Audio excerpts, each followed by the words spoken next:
Bees come in different races or different varieties, and some varieties have some good traits, and some other varieties have different good traits.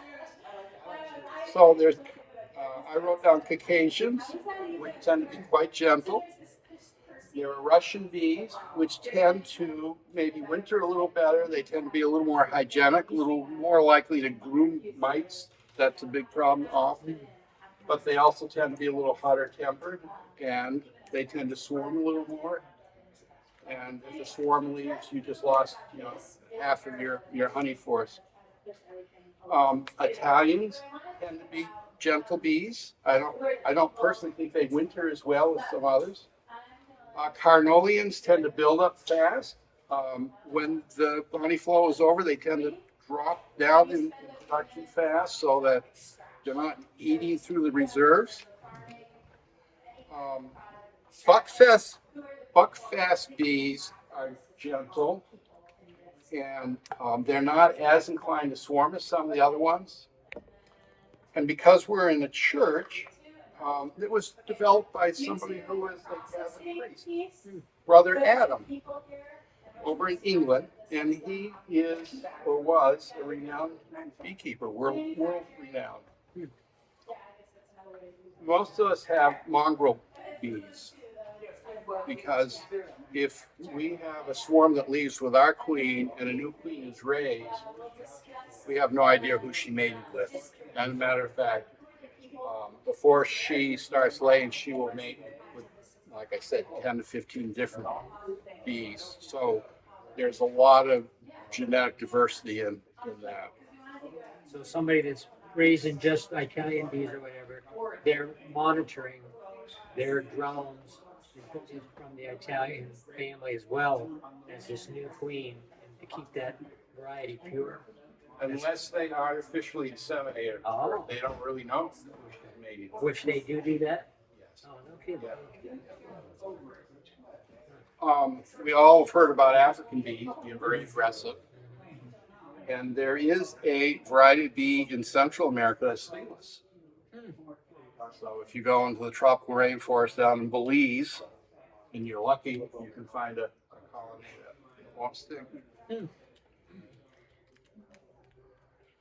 I was doing a little hunting online. I think if you were to buy a kind of a starter package, so a bee box with frames and honeycomb, and the veil and the smoker, that kind of thing, that it would cost you in the order of $225, $250. Around here, you really can't keep bees very long if you don't have an electric fence to keep the bears out. So, that's maybe another $300. Then when you start buying extra boxes of the bees are going to put honey in and the frames and the wax, maybe another $75 a box. And so kind of getting started is a little on the pricey side. An extractor to kind of get the honey out of the combs might be another couple $100, and maybe $50 a year for the treating of mites. But a lot of that stuff, once you got it, you got it.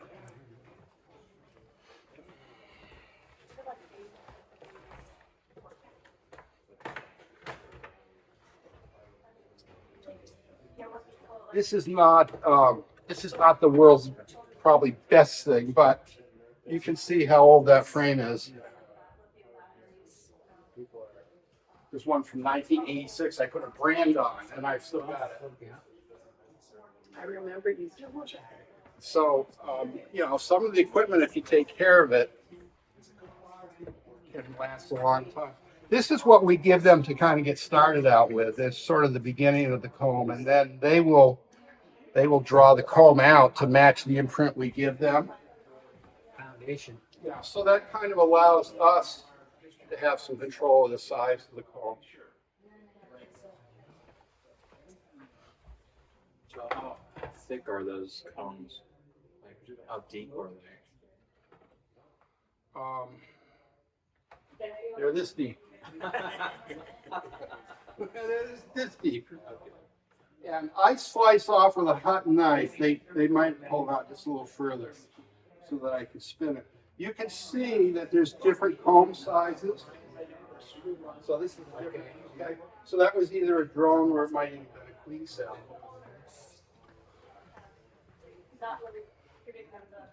So if I can control them to mostly make comb that matches the size of the worker bees, then theoretically I don't have as many male bees chewing up all the reserves. So how do you do that? Um, How do you encourage with the well, with because the foundation? this is print kind of. So they're going to work that out rather than just letting them do their own thing right all together. Nice. Right. Gotcha.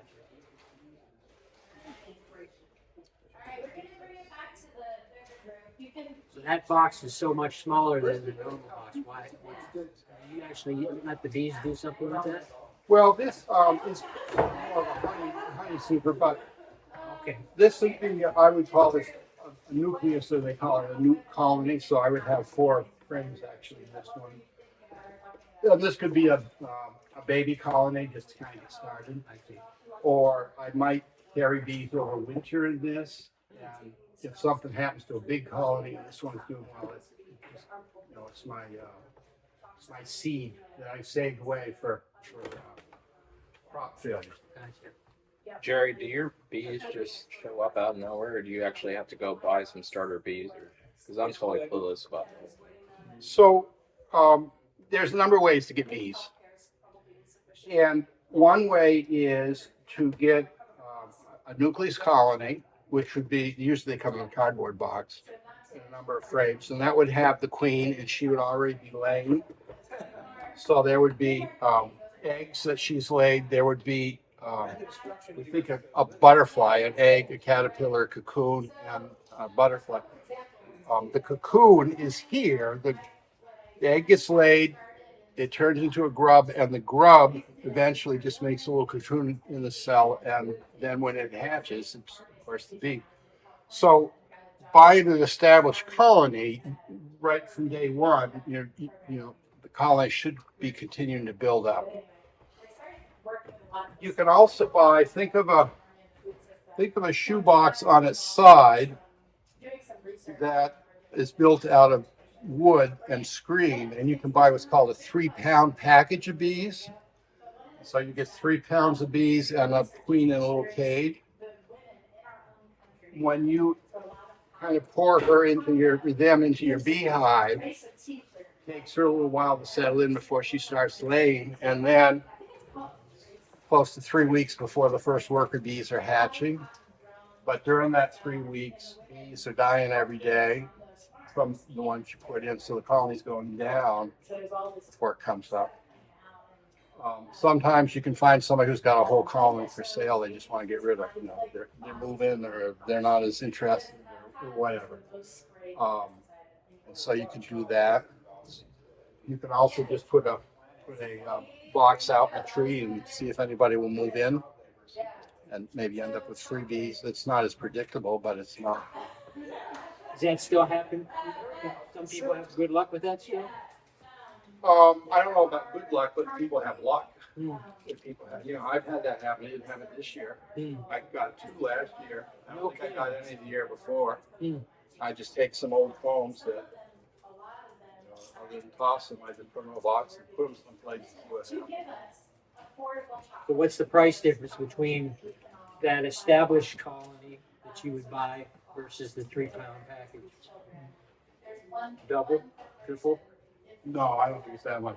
This is probably $165, $185. Maybe, I don't, boy. I don't think you can buy a 3-pound package for 120. So they're not cheap. They're not cheap. And some people, that's their business, rather than making honey, is providing other beekeepers with bees. Right, or queens. Okay. Or people who migrate bees around for pollination services. That's really their bread and butter, and the honey is sort of incidental. They're probably a pretty big piece of it. Yeah.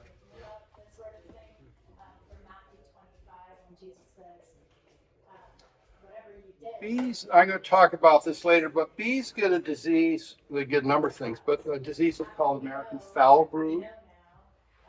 And that will take out a colony, but as the colony is dying out, other bees being opportunistic, if they figure out that there's honey in this diseased hive that they can steal and bring home, they'll rob. But in the process of robbing, they're also bringing home American foul brood disease. And so it can be pretty contagious. And if a beekeeper inspector from the state comes, they have the authority to burn your equipment because it's that bad. So if you're buying used equipment, there's always a little risk there, or maybe no little risk, that you could be ending up with something that's going to get you in trouble. And that stays in that old hive forever? Decades. No kidding. Decades. It's a long, long process. Wow. And where did it come from to start with? Another bee hive. I mean, it had to start There was somewhere. a mutation, so I don't know. There's American foul brood and there's European foul brood. So I would seem to suggest it originates here somewhere, but I don't really know. And both of those are here? European and the other one? Yes, yeah, but European is not considered as significant. It's the American foul brood that's the bad one. And Once you got it, there's no fixing it?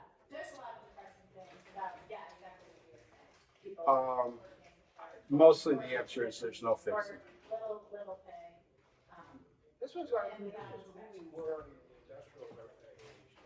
That's why those guys will come in and burn your stuff. Right. And it makes people mad.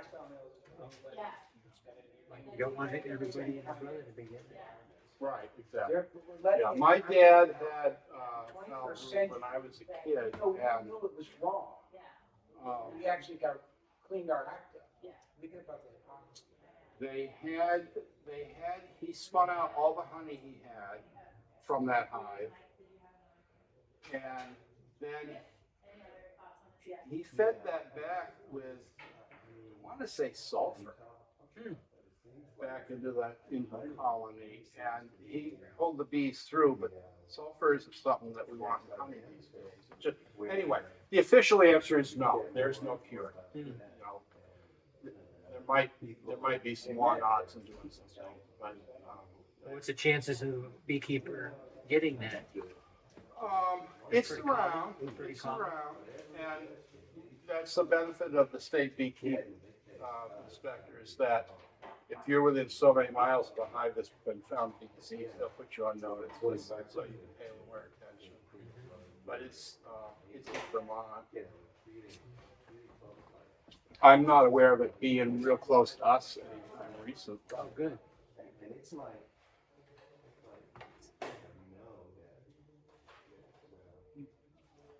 Did you ever build equipment and get yourself a hive? No, I haven't. No. Will you ever go back to? Probably not. No. Is there a license required to keep bees, or is it only required to sell honey?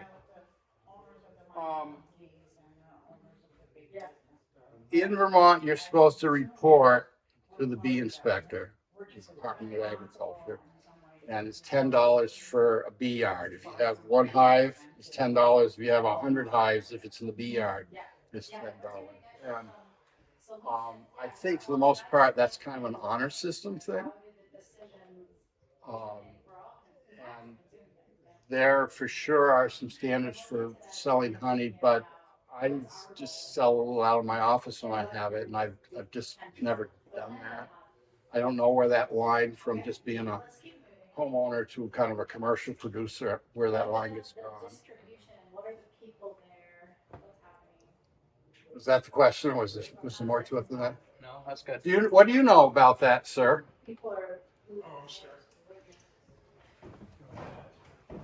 know about a license required to start beekeeping, or do you only need it to sell? It's just the sign up with the beekeeping, which states $10. But do you do anything before you sell? To sell, you just must have an inspection. Beekeeper come and inspect your hives.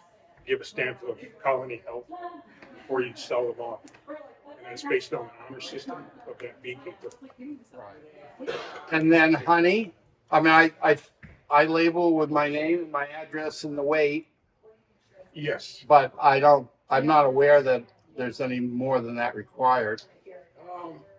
As you just mentioned, I think the only additive things, if you were to sell your honey to a health food store or market store like that, supermarket, then you would need to place nutritional facts along with that on the honey jar. There you go.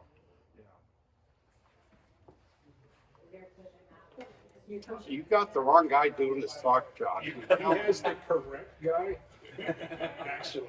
Thank you, James. Together, y'all are a dynamic duo here. Yeah, right. So there's sort of a yearly cycle to beekeeping. And in the spring, you either clean out the hives that died, or you clean out, what's accumulated in the bottom of the hives that survived.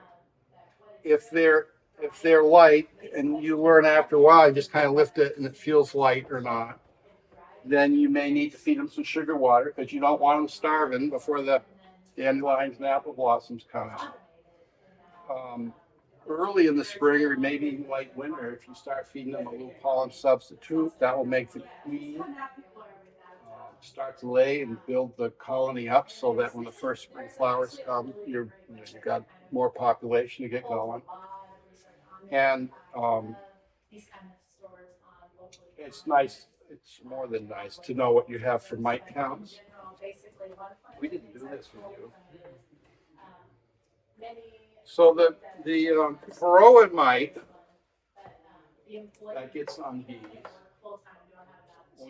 if we take bees, we can measure it, and to me, it feels really cool. But if you shake bees, I have like a little plastic wash tub, and I shake a couple of frames of bees, particularly bees that are in the brood area of the nest, the worker bees that are younger, and hopefully without the queen.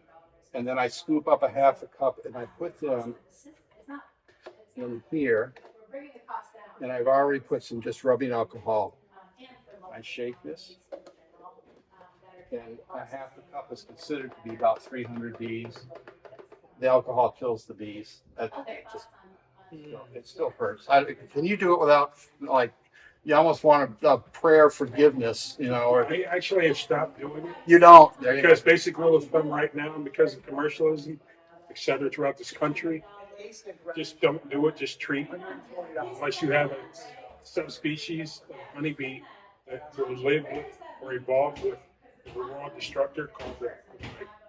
So I just, instead of killing them, I'll try to assist them. And the ways I assist them is I include probiotics, amino acids, seaweed. I do things that are non-traditional, but my results on longevity, there are a few scientists that have shown through their work how to create longevity. So instead of going through that promotional thing I call it, There you go. if you have the awareness, all these species sold through the country will have a mite. So just, you should give some sort of treatment.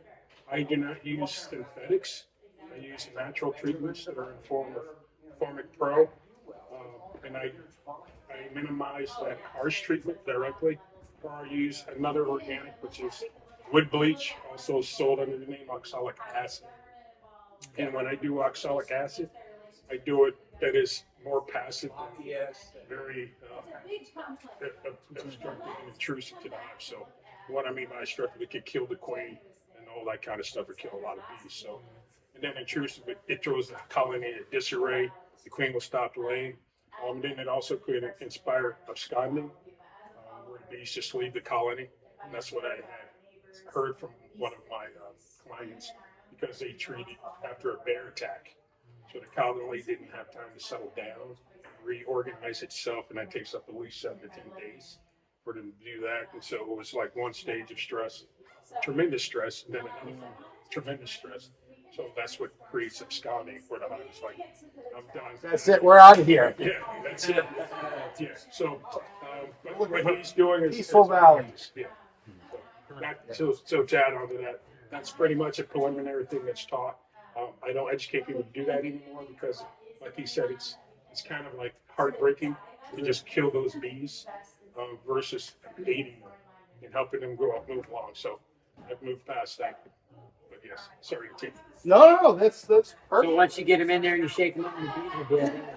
Then you kind of just see those little pinheads, which are the mites, and you can say, I have 3 mites, I have 12 mites, I have 40 mites, and that just kind of gives you an idea where you are with your mite counts. Yeah, per 100. Yeah, well, 300 divide. Oh, yeah. But the ratio is like, 1 mite per 100. So if you have 3 mites, that's per 100 bees, and that's too many. So if you have 3, that's beyond the threshold. So, because that will create a colony collapse down the road without less than 2 months. So during the summer, we want to be adding extra boxes from the honey that's coming in, or even late spring. If the bees get too squashed for space, it's one of the reasons that they'll swarm. So the more space we can give them, the less likely it is that we lose off the swarm. We may at some point feel like we have enough honey to take it off. And we can spin that out and put the boxes right back on for them to refill them again. We would want to be checking to make sure that the queen is laying lots of eggs and there's lots of brood in there. And if she's not, we might be thinking it's time for a different queen. And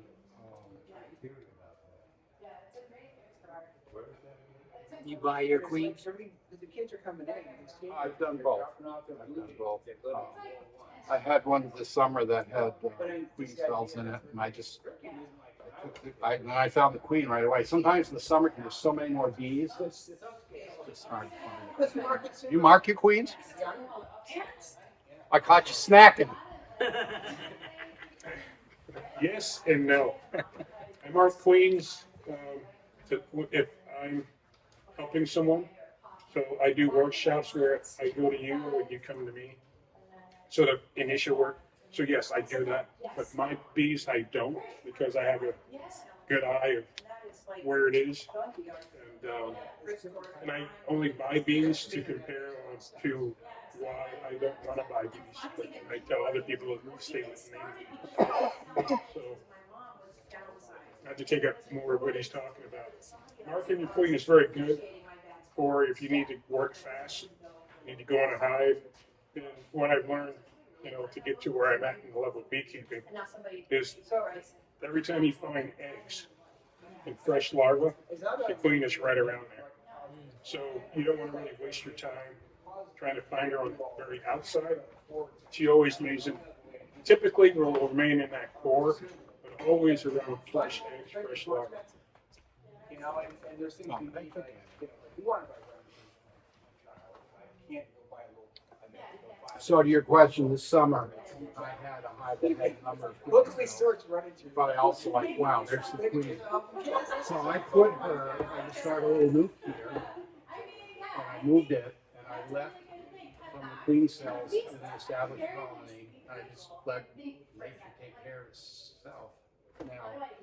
Now, when she flies, if you're unlucky and there's a barn swallow on her flight pattern, she may not come back to the hive, and so or a dragonfly, yes. Which are more common.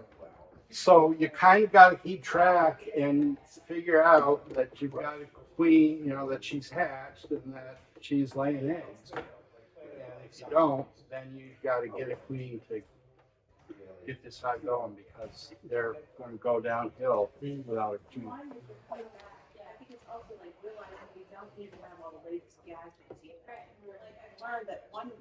In the fall, we're going to be taking honey off.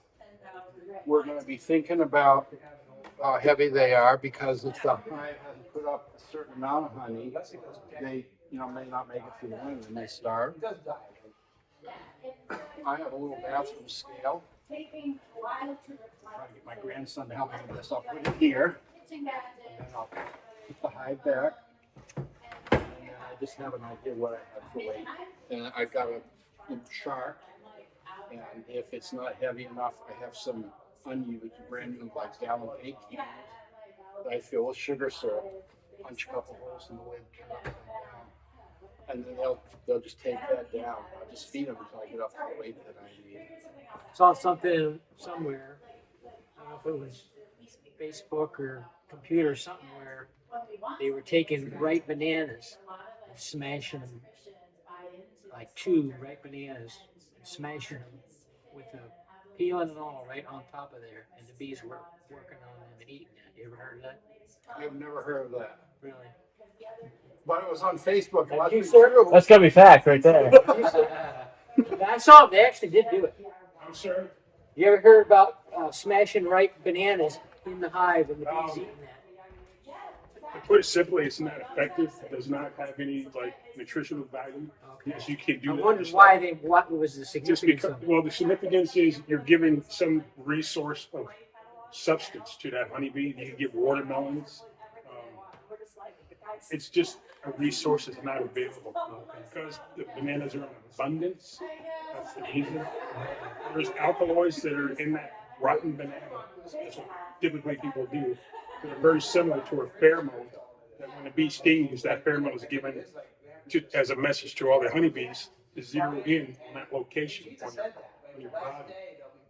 So that's why a beekeeper as himself, if he got stung, he would use his hive tool and prick out that sting and smoke his area to disguise that pheromone.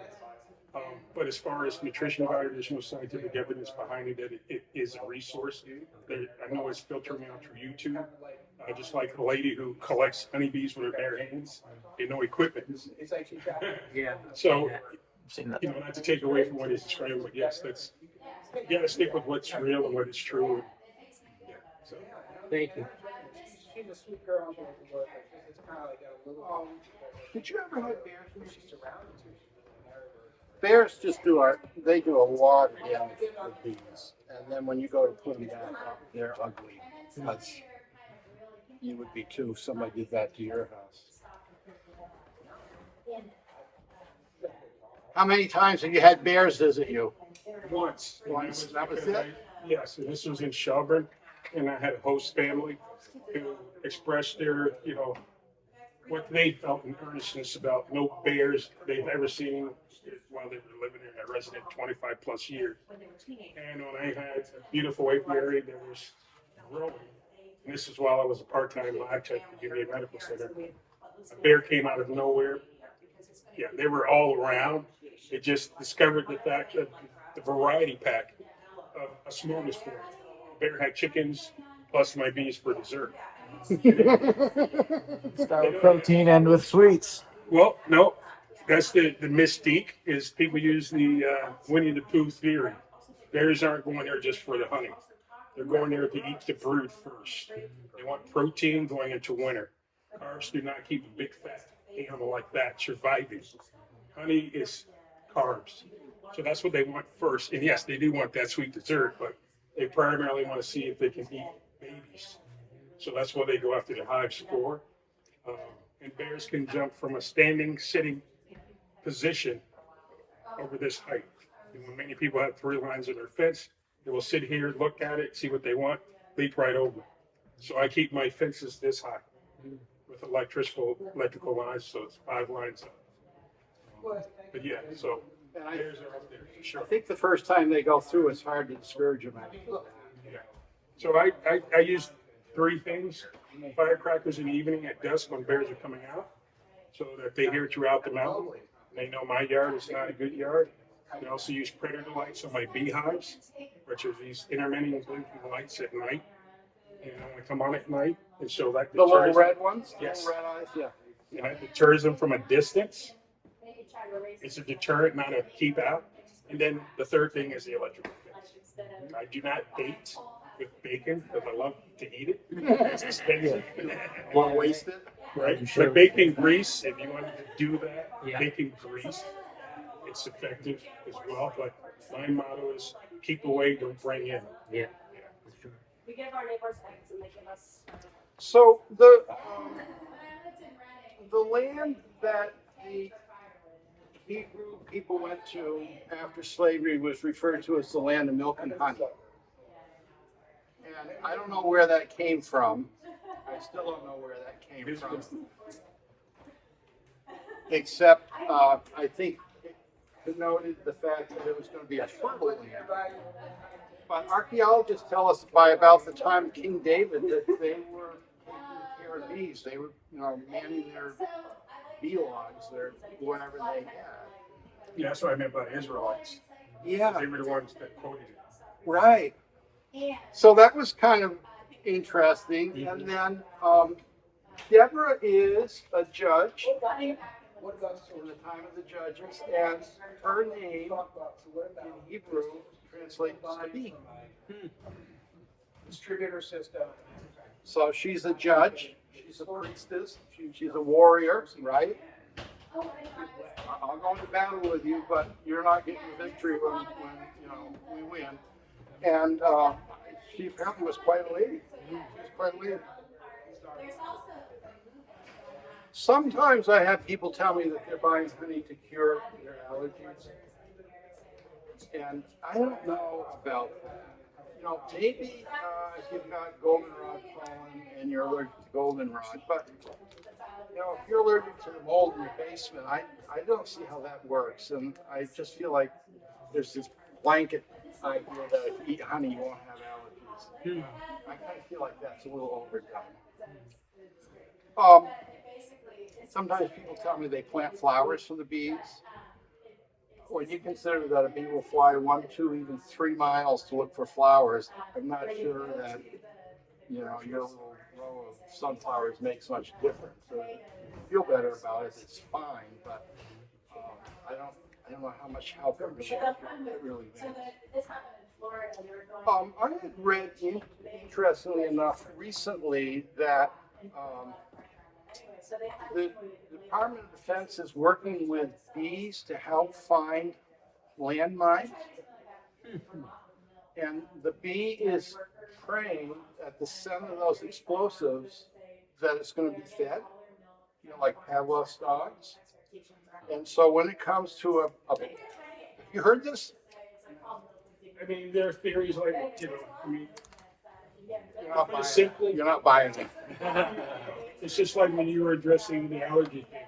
Yeah. The reason it's not goldenrod, it's actually the ragweed that grows along with the goldenrod, the same blossoming time period. Yeah. The ragweed grows in such a mass way that pollen from the ragweed goes right onto the goldenrod. Because goldenrod emits nectar and pollen. So that's why people associate it with allergies. But like he was expressing, it won't help with mold allergies, blah, blah, blah. So when people were saying, it helps with allergies, I elaborate and say, yes, only with plant-related allergies. Okay, not with spores, right? That's a different spore, like he was talking about.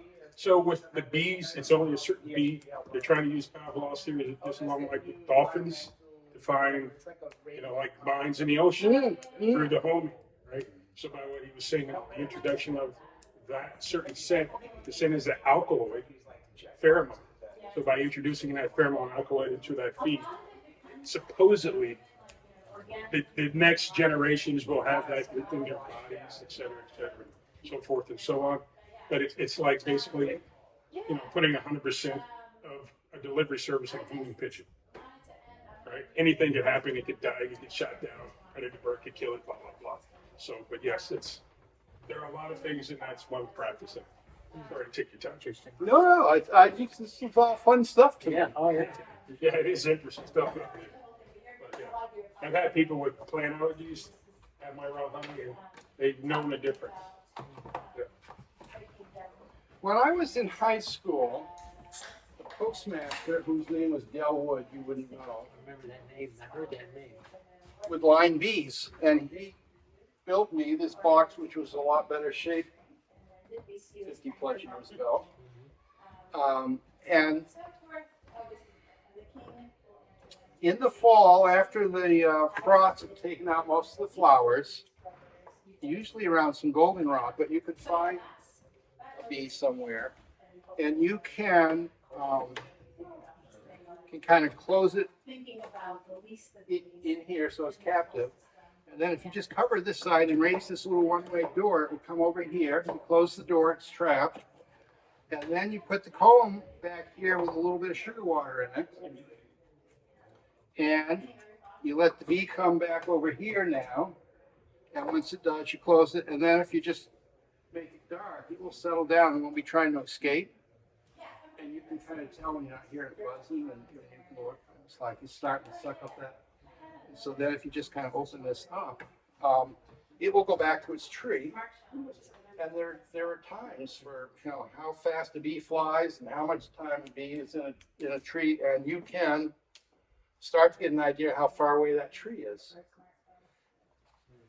That bee will pretty soon turn into 2 or 3 bees, and 2 or 3 bees will be 6 bees, because it's also saying, hey, I found free lunch over here. And so once you get an idea, then you can pack up shop and head, you know, in that direction and set up again and kind of work your way back slowly to the bee tree. And it's kind of fun. So you've done it. I've done, yeah. Yeah, we cut a tree up above you, way up on the watershed there when I was little. Big old maple. I got one up off Comey Mountain. I was with you. Oh, you were with me? Okay. I remember being stung.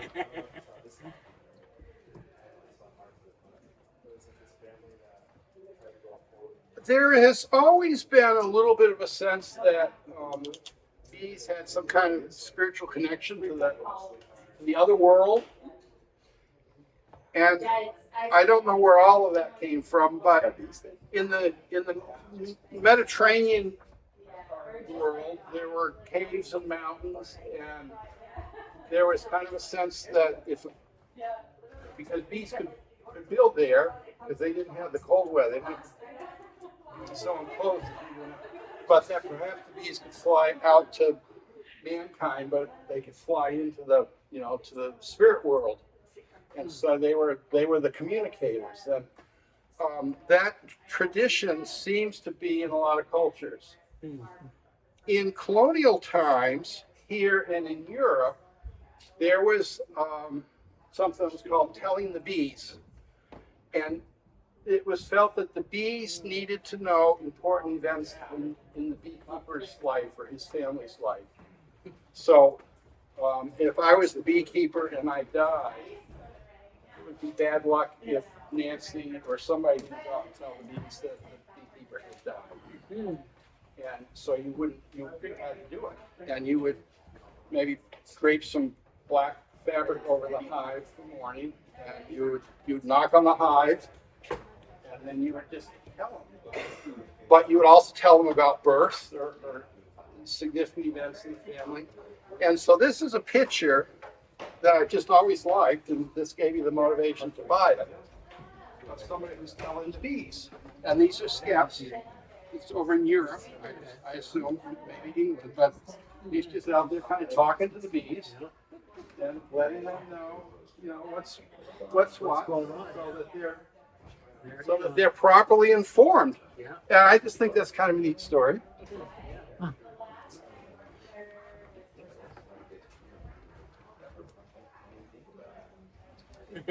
Oh, we up. So that's about all I have to say. I don't know if anybody has questions. You had said something about the bumblebees. Now, some people keep bumblebees for pollination. Because when you were talking about Because they were talking about buying them to put in the greenhouse. put into greenhouses. So somebody does it. I don't know. guess I've never looked online to see if I could buy bumblebees. Bumblebees, they'll like frequently move into like an old mouse nest, and that's about as big as it gets. They do make honey. They do. Don't make very much honey, and where honeybees survive is the quality of them. Bumblebees didn't survive, so it starts out with one bee every spring, and so it just never has been. Now, a place like California, Hawaii, Arizona, them bees there, are they working 24/7, 365? no wintering over. They're constantly doing the same thing they are in June as they are in December.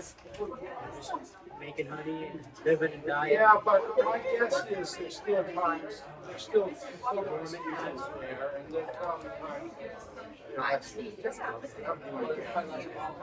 text number? Yeah, yeah. Yes, I have it. The plants that are growing and whatnot. Even here, like end of July, we were always working under, we're actually the fall plants haven't really kicked in, and the spring they're really starting to take now. So the colony was maybe 40, 50, 60,000 bees. All of a sudden, and so every once in a while, I'm trying to like help clean up I've got a the couple but then something's stuck and I never, yeah. it's like, they don't even have bees yet. But I have seen that even so, Yeah. So did you take any honey off at all this year? I took a little off and I just got myself. Just one of those years. Well, I don't know if I ever had a year like that. Wow. Thank you. Great. Thank you. Thank you. If you ever decide you're interested in bees, there's a bee store up in Williamstown, and they're really helpful with knowledge as well as having stuff to sell. If you get off the interstate, it's almost before you get into Williamstown, it's on that kind of access road. Honey.